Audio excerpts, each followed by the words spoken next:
안녕하십니까. 여러분들의 테스트 서우성입니다. 반갑습니다. 자, 이번 시간은 여러분들과 함께 마지막으로 최종 정리를 해보는 시간을 가질 거예요. 근데 뭐 별건 없고요. 여러분 했던 거에 대해서 한번 잘 돌아보는 시간이니까 내가 정확한 개념을 잡고 있는지 한번 잘 확인해 보셨으면 좋겠습니다. 먼저 진행을 해보면 자원의 희소성에서 한 문제가 나올 수 있죠. 자원의 희소성이라는 것은 우리가 인간의 욕구와 자원의 양 중에서 무엇이 많은 것이다. 인간의 욕구가 더 큰 것이다 라는 것이고요. 여기는 상대량이라는 것이 중요하다. 상대량.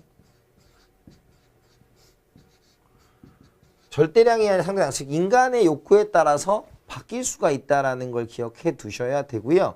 이제 가끔 나오는 게 가치 역설이라고 해서 우리가 왜 한계 효용과 관련된 얘기도 나오긴 하지만 그건 뭐 소비자 이론에서 다시 한번 다루면 될 것 같습니다. 상대량이다라는 것이고, 그 다음에 자원의 희소성에서 발생하는 게 이제 경제의 문제가 되겠죠. What, how, for whom. 그래서 무엇을 생산할 것이냐, 어떻게 생산할 것이냐, 누구를 위해 생산할 것이냐에 대한 문제가 있고요. 거기서 이제 효율성, 그리고 효율성과 형평성을 동시에 중시한다. 그 종류를 구분하는 것 정도, 요 예시를 구분하는 것 정도 여러분들이 잘 체크를 해두시면 될 것 같습니다. 그 다음에 이제 반드시 나오는 주제가 요 경제활동이죠. 경제활동이 그림에서 어느 게 실물이고 어느 게 화폐인지라고 봤는데 화폐의 흐름과 실물의 흐름의 차이를 느끼셔야 되겠고요. 특히 실물을 제공하는 자가 공급자다.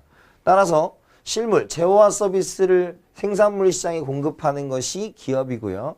반대로 생산 요소를 공급하는 것이 가게다. 그래서 실물의 공급자가 생산물 시장에서는 기업, 생산 요소 시장은 가게다라는 것으로 여러분들이 기억을 해두시면 좋을 것 같습니다.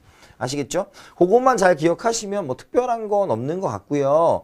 여러분들이 특히 여기서 다 있는데 삼면 등가와 관련해서 좀 나올 수 있겠죠. 삼면 등가.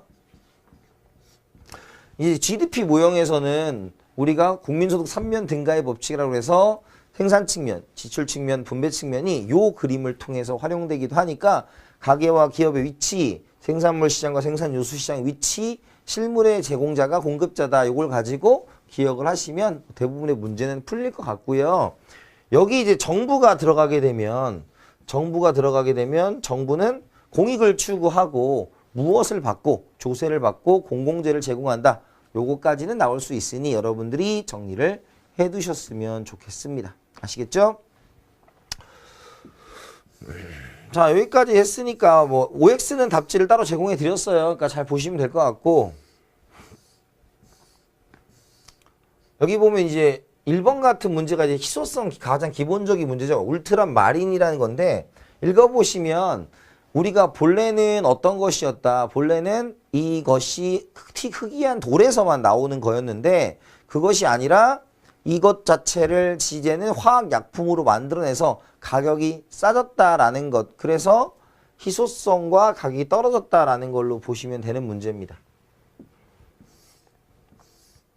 자, 그 다음에 요 문제 같은 경우 생산과 소비와 분배인데 마찬가지로 홈쇼핑에 등산용품을 샀으니까 소비가 되는 것이고요. 커피 전문점으로 퇴직금으로 창업했으니까 생산이 되겠죠. 구분하시면 될 것 같고, 이런 문제 있겠죠. 이런 문제. A와 B는 민간경제 주체다. 민간경제라고 했으니 뭐가 되겠어요? 우리가 가계가 되거나 기업이 될 것이다 라는 겁니다. 그러면 지금 실물을 쏴주는 생산요소 시장에 생산물 시장에 실물을 쏘는 여기가 기업이 되겠죠? 왜? 우리 실물을 쏘는 걸 뭐라고 했으니까 실물을 쏘는 걸 우리가 공급자, 그래서 생산물 시장에는 기업, 생산요소 시장에는 가계라고 했으니까 그 다음에 여기가 가계가 될 것이고요. 그 다음에 다는 뭐가 되겠어요? 지금 이렇게 넘어왔으니까 생산요소, 노동, 자본, 토지를 뭐 했다? 구입했다라는 거고요. 이것은 생산요소 시장에 돈을 줬으니까 임금이자 지대와 같은 요소소득이 만들어지는 거고, 여기는 재화와 서비스가 넘어왔다라고 보시면 되겠죠. 그러면 가는 생산에 참여한 대가로 볼 수 있다. 맞고요. 그죠? 두 번째, 나의 대표적인 공공재는 정부가 만든다 라고 생각하시면 되겠고, 세 번째, 다는 재화 용역을 소비하는 것이다 라고 했는데, 재화 용역이 아니라 노동자분 토지죠? 그래 틀렸고요. 네 번째, B는 생산물 시장의 수요자, 생산요소 시장의 공급자 역할을 한다. B는 생산물 시장의 공급자이며 생산요소 시장의 수요자다라고 생각을 하시면 되겠고, 바뀌어 있고, 전통사회에서 A는 소비 유출 생산활동에 전혀 참여하지 않았다. 옛날에는 이제 간의 수공업이라고 해가지고 여러 가지 것들을 했었다라는 거 체크를 해두시면 되겠습니다. 그래서 여러분들 이 정도 문제고요. 뭐 이게 똑같은 유형의 문제는 여러분들이 한번 풀어보시면 될 것 같습니다. 요 문제는 이제 뭐가 되겠어요? 이제 세금이 나왔죠. 세금이 나왔으니까 여기가 정부가 될 것이고, 그 다음에 여기는 지금 재화 서비스를 여기 갖다 주니까 여기 기업이 되겠죠? 기업이 될 것이고, 여기는 가게가 될 것이다. 그럼 가게는 이제 뭘 내겠어요? 여기다가 재화 서비스를 받고 우리가 대금을 지급할 것이다 라는 거겠죠. 대금을 지급할 것이다. 1번 A와 B는 민간 부분이다. 맞죠? 그 다음에 A와 B는 민간 부분이기 때문에 수익성보다 공익성을 강조하다. 근데 공익성은 이제 정부와 관련이 있는 거고요. 세 번째, 가에는 임금이자 지대가 포함된다라고 했는데 임금이자 지대를 받는 건 누가 돼야 되겠어? 가게가 돼야 되겠죠?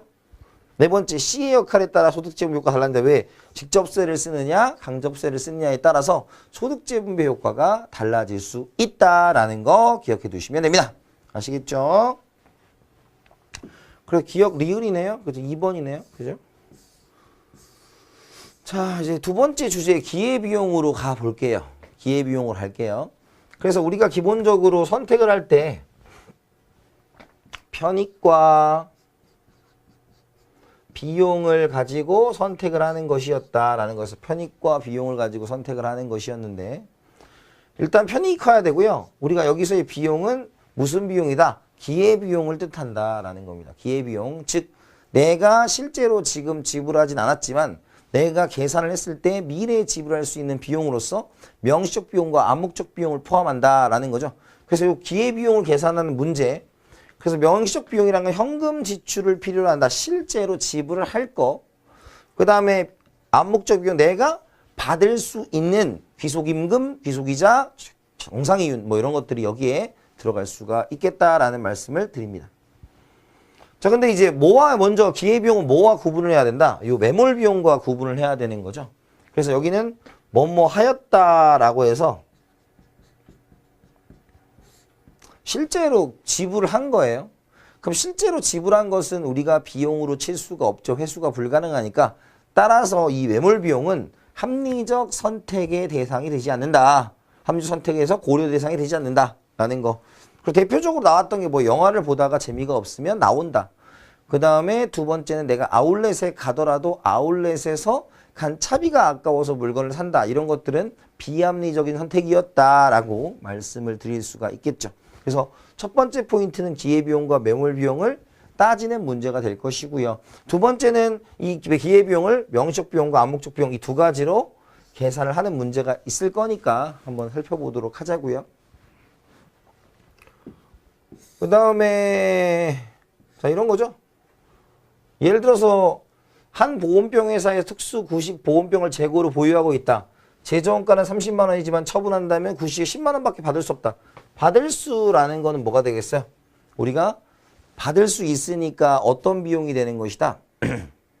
그 암묵적 비용이 되는 거죠. 묵시적 비용이라고 해도 상관은 없어요. 암묵적 비용이 되는 것이고, 그 다음에 50만 원을 투자해야 된다라는 것은 지금 들어간 건 아니고 이제 앞으로 들어갈 돈이죠. 그러니까 이걸 명시적 비용이라고 하니까 이 둘을 더해서 요거 이상은 받아야 이제 할 수 있을 거다. 뭐 이런 얘기가 되겠죠. 뭐 이 문제는 똑같은 유형이니까 한번 해보시면 될 것 같고, 그 다음에 여기에서 이제 매몰 비용의 성격이죠. 회수 불가능하다. 인건비 아직 안 들어갔어. 그죠?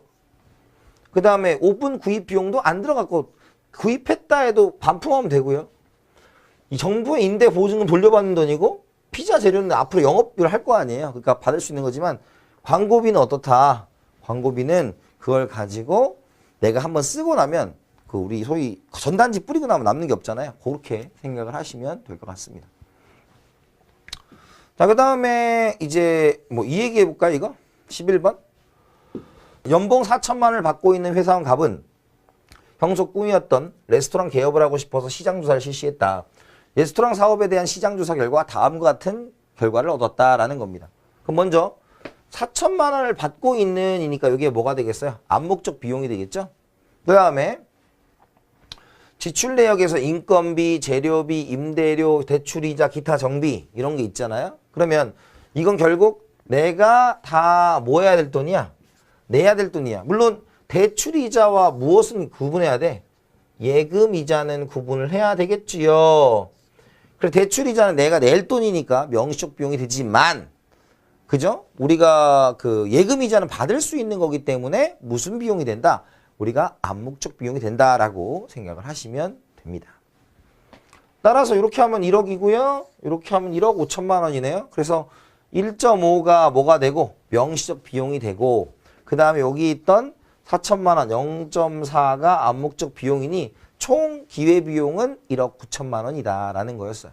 그런데 지금 회계비용은 뭐가 되겠어? 회계비용은 명시적 비용만 포함하는 개념이에요. 명시적 비용만 포함한다. 그래서 1억 5천만 원 맞아요? 틀려요? 맞다라는 거고요. 두 번째, 레스토랑 운영의 연간 수입이 1억 8천만 원이면 갑은 회사를 다니는 것이 합리적이다. 왜냐면 회사를 다니는 비용 그리고 버는 돈까지 했을 때 1억 9천만 원의 비용이 나오죠. 그러니까 지금 1억 8천만 원이면 회사는 낫다라는 거 맞죠? 이것도? 3번, 레스토랑 운영의 예상 수입이 2억 원을 기대되면 경제적 이유는 5천만 원, 5천만 원이 아니라 이거는 뭐가 되겠어? 그 총 수입에서 우리가 회계학적 비용인 명시적 비용을 뺐으니까 회계학적 이윤이 5천만 원이 되는 거고요. 경제학은 1억 9천이니까 1천만 원이 된다라는 거죠. 가와 나가 맞는 얘기다. 이해갔습니까? 이런 식으로 여러분들이 기회비용을 명시적 비용과 암묵적 비용으로 나눠서 반드시 구할 수 있어야 한다라는 겁니다. 열심히 해보셔야 돼요. 자, 그 다음에 이제 세 번째 주제로 가서 생산 가능 곡선인데 뭐 지금 해도 되고요. 지금 해도 되고 우리 뒤에 가서 무역으로 해도 되는데 생산 가능 곡선에서 제일 중요한 것은 기회 비용을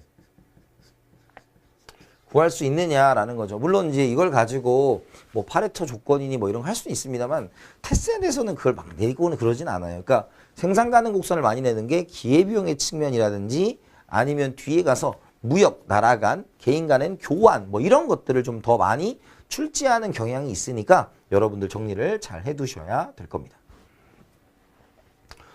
정의는 주어진 자원으로 최대한 생산할 수 있는 조합을 나타낸 것이죠.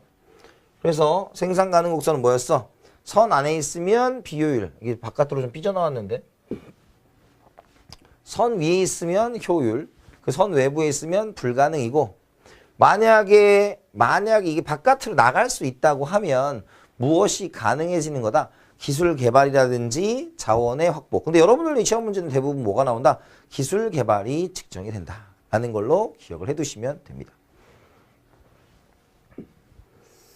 자, 그래서 이제 생산 가능 곡선의 형태가 있는데 지금 기회비용 어떻게 하는 거예요? 만약에 A를 늘렸다라고 하면 처음에 이 점에서 스타트를 하는 거였죠? 스타트를 하면 이걸 늘린 만큼 이렇게 줄어들었으니 여기가 뭐가 된다? 기회비용이다 라는 거죠. 마찬가지로 여기를 이만큼 또 늘리면 또 늘리게 되면 또 이만큼 늘리니까 기회비용이죠. 그래서 우리가 여기서 기회비용을 표현할 때는 무언가를 늘렸을 때 포기한 것이 생길 거 아니에요. 그것을 우리가 기회비용, 무언가를 늘렸을 때 포기한 게 생긴다. 그런 것들을 우리가 기회비용이라고 한다라는 거 정도 체크해 두시면 될 것 같습니다. 그래서 우리가 이런 형태도 일반적인 형태인데 여기서 기억하는 건 여러분들 시험 문제는 대부분 직선이 나와요. 직선. 그래서 기회비용이 만약에 여기가 10개고 여기가 10개다. 그러면 어때요? 이게 지금 직선이라는 얘기는 이것의 비율이 포기하는 비율이 일정하다는 거예요. 포기하는 비율이. 그래서 여기서의 기회비용은 10x. x를 만들 때 10개 다 들어갔고 그 다음에 10y. 10y는 y제를 만들 때 10개면 되니까 10x는 10y로서 1x는 1y, 즉 x의 한 개의 기회비용은 y지 하나다 라는 거고, 직선인 경우는 그 두 재화의 그 포기하는 비율이 일정할 것이다 라는 전제를 까시면 될 것 같습니다. 아시겠죠? 그렇게 체크하시면 되고요. 반대로 얘는 뭐다? 기회비용이 체증한다. x제를 이만큼 늘렸더니 y제를 이만큼만 포기하면 되는데, 똑같이 늘렸더니 더 많이, 똑같이 늘렸더니 더 많이 포기하게 된다. 그래서 여기에는 뭐다? x제를 늘릴수록 기회비용이 증가하는 것이죠. 그걸 우리가 기회비용 체증의 법칙이라고 얘기를 하는 것입니다. 이해가세요? 그래서 여기는 여러분들이 뭐 테스트가 굉장히 물어보진 않고요. 이걸 가지고 무역에서 사용할 수 있는 방법. 앞에서 함정 선택의 가장 기본은 뭐냐면 우리가 기회비용이 최소, 포기하는 게 최소가 돼야 되니까 앞으로 무역이나 교환을 할 때 특화라는 걸 할 때 기회비용이 최소인 걸 찾는 것이 가장 기본적인 방법이다라고 생각을 하시면 될 것 같습니다.